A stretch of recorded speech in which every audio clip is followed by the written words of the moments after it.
Hola, ¿cómo están? Muchas bendiciones. Les mando un saludo fuerte desde acá, desde la ciudad de Mérida, Yucatán. Pastor Carlos Cruz de la Iglesia Cristiana Fuente de Vida. Les mando un abrazo fuerte a todos allá en Cerro Azul, Veracruz. Pastor Tomás Hernández y toda la iglesia, la congregación de Centro de Restauración Familiar, Vida y Libertad. Reciban un abrazo fuerte de parte de nuestra congregación. Me da mucho gusto saludarles. Y pues también saber que pues hemos sido parte también de la formación y hemos aportado un poquito para ustedes allá a través de los cursos de la Escuela de Discípulos. Así que es una tremenda bendición para mí pues mandarles este video, mandarles esta palabra que el Señor puso esta mañana en mi corazón. Y quiero compartirles lo que dice la palabra de Dios en la carta a los Hebreos, capítulo 10, versos 23 al 25. Dice: mantengámonos firmes sin fluctuar la profesión de nuestra esperanza, porque fiel es el que la prometió. Y considerémonos unos a otros para estimularnos al amor y a las buenas obras, no dejando de congregarnos como algunos tienen por costumbre, sino exhortándonos, y tanto más cuando veis que aquel día se acerca. Comentarles, Pastor Tomás y hermanos de la congregación, que la carta a los Hebreos es una de mis cartas favoritas. El contexto de la carta es muy importante conocerlo para entender la doctrina, la enseñanza de la carta.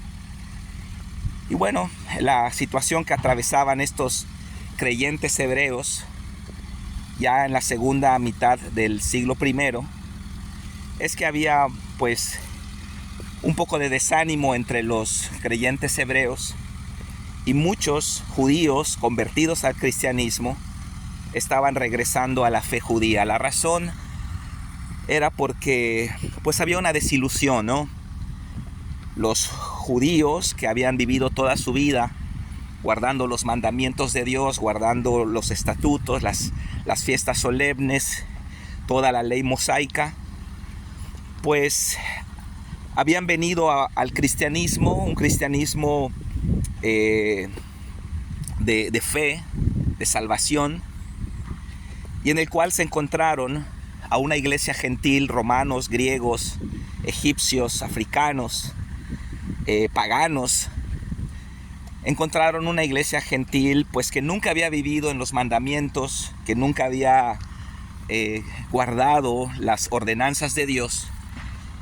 Y bueno, era muy difícil para los judíos aceptar que los gentiles tenían los mismos derechos que ellos de acceder al reino de Dios, cuando era notorio que pues las iglesias gentiles tenían pues una moral dudosa, ¿no? Muchos judíos en ese tiempo pues entonces decidieron, desilusionados del cristianismo, quisieron regresar al judaísmo, encontrando que en el judaísmo había todavía más valores, los mandamientos de Dios eran pues obligatorios. Y entonces ese es el contexto de la carta. Básicamente la carta a los Hebreos es una carta de exhortación para todos esos hermanos que estaban regresando a la fe judía. Y entonces el autor de la carta pues les está exhortando a no hacerlo, y les está dando el trasfondo doctrinal bíblico del nuevo pacto. Básicamente ese es el contexto de la carta. Y en este pasaje, ya al final de la carta, vamos a encontrar algunos verbos que nos van a ayudar a entender cuál debe ser la postura nuestra dentro de un desánimo, dentro de una frustración, en cualquier ámbito de nuestra vida, ya sea familiar, ministerial, económico, etcétera, ¿no? Lo primero que dice el verso 23 es mantengamos. Es el primer verbo que vemos. Mantengamos firmes sin fluctuar la profesión de nuestra esperanza, porque fiel es el que la prometió. Aquí no estamos hablando de un positivismo barato, de solamente decir estoy bien, estoy bien, estoy bien y voy a estar bien. No, acá la razón de mantener nuestra esperanza, la razón de mantener nuestros ojos en el Señor es porque fiel es el que lo prometió. Es Dios quien nos ha prometido estar con nosotros todos los días hasta el fin del mundo. Es Dios quien nos ha prometido bendecirnos en esta tierra. Es Dios quien nos ha prometido sanar nuestras enfermedades, la victoria sobre nuestros enemigos, la victoria sobre el pecado. Y entonces el autor de la carta dice: mantengámonos firmes sin fluctuar la profesión de nuestra esperanza, porque fiel es el que la prometió. No es un mantener positivista, sino basado en la fidelidad de Dios. El segundo verbo que vemos en el verso 24 dice: considerémonos. Considerémonos unos a otros para estimularnos al amor y a las buenas obras. Aquí vemos el tercer verbo, estimularnos. Porque nosotros debemos de animarnos unos a otros. Y eso es lo que estoy haciendo en este momento. Quiero exhortarles, quiero estimularles, quiero considerarles como parte de la familia espiritual, la familia de Dios, al amor y a las buenas obras.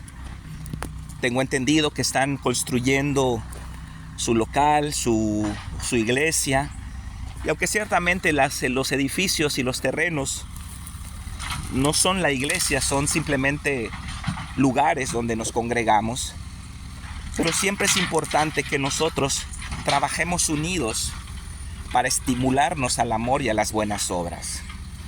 Tengo entendido que la iglesia Centro de Restauración Familiar, Vida y Libertad en Cerro Azul es una iglesia activa en buenas obras, es una iglesia que ayuda a la gente, que evangeliza. Y este trabajo conjunto entre hermanos va a ayudar mucho a que los objetivos de Dios que son puestos en el corazón del pastor, en el corazón del liderazgo, puedan llevarse a cabo. El cuarto verbo lo vemos en el verso 25, no dejando de congregarnos. No dejando de reunirnos. Congregarnos en el contexto del Nuevo Testamento no significa reunirse solamente para escuchar un mensaje. Congregarse en el contexto del Nuevo Testamento significa integrarse, trabajar juntos, servir, estar activo en la iglesia, apoyar en los ministerios, formar parte de un cuerpo. No podemos decir que nuestros órganos internos están congregados dentro de nuestro cuerpo, pero sí podemos decir que están integrados, que forman posiciones, funciones, y todos contribuyen a la edificación, a la sanidad del cuerpo físico. Y es lo mismo que debemos hacer en la iglesia. Yo les animo, les exhorto que cada uno, de acuerdo al llamado que Dios le ha dado y de acuerdo a la posición que hoy están teniendo en la iglesia, pues puedan funcionar dentro de ese llamado para contribuir a traer sanidad, unidad, restauración, edificación a la iglesia. Algunos tenemos funciones de servicio como limpieza, ujieres, mantenimiento. Otros tienen funciones de dirección, funciones de predicación, de liderazgo. Y son cosas que ya cada iglesia, cada pastor va a definir en su contexto. Pero lo que nos dice esta carta es que debemos congregarnos, integrarnos, participar, todos activamente en la obra de Dios. Y por último vemos exhortándonos, tanto más cuando veis que aquel día se acerca. El por qué hacemos todo esto, el por qué discipulamos, por qué evangelizamos, por qué abrimos nuevas iglesias, por qué nos molestamos los pastores en hacer cosas por las demás personas, por qué tenemos albergues de niños, por qué tenemos centros de rehabilitación, porque aquel día se acerca. Esa es la respuesta. Esa es la respuesta. todo esto que pueden ver nuestros ojos un día va a perder su valor. Y lo único que contará es si hicimos o no la voluntad de Dios.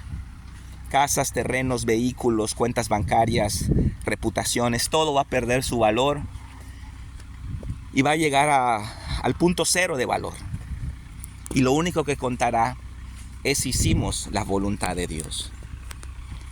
Y si el Señor no regresa a nuestra generación, pues por lo menos habremos dejado un legado para nuestros hijos, para la siguiente generación, una enseñanza. Y aquí es donde radica la importancia de la obra en la casa de Dios. Nuestros trabajos son terrenales, nuestras casas son terrenales, nuestras posesiones son terrenales, pero la obra en la casa de Dios trasciende lo terrenal y es eterno. Así que les animamos, les exhortamos a todos los hermanos de Cerro Azul, Iglesia Centro de Restauración Familiar, Vida y Libertad, Pastor Tomás Hernández, hermano Carlos, Viri, todos los que se congregan allá en el nombre del Señor y con el amor de Cristo desde acá, desde Mérida, Pastor Carlos Cruz, Anita Landa, ¿verdad? Y Edgar Orellán y todos los hermanos de acá. Pues les animamos, les exhortamos, les mandamos un abrazo y nos unimos a ustedes en oración para que puedan trabajar juntos y concluir ese proyecto que Dios ha puesto en su corazón. Y sabemos que va a ser de una tremenda bendición. Y esperemos que pronto podamos vernos físicamente, conocernos, abrazarnos y pues que podamos compartir algún don espiritual que nuestro Padre nos haya dado a ustedes, a nosotros.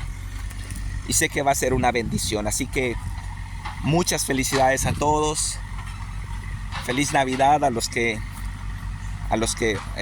todos y feliz Año Nuevo también. Se aproxima también el Año Nuevo. Y reciban un abrazo fuerte de parte nuestra. Les bendecimos en el nombre del Señor y estamos con ustedes. Amén. Dios les bendiga, hermanos. Bendiciones y saludos a todos.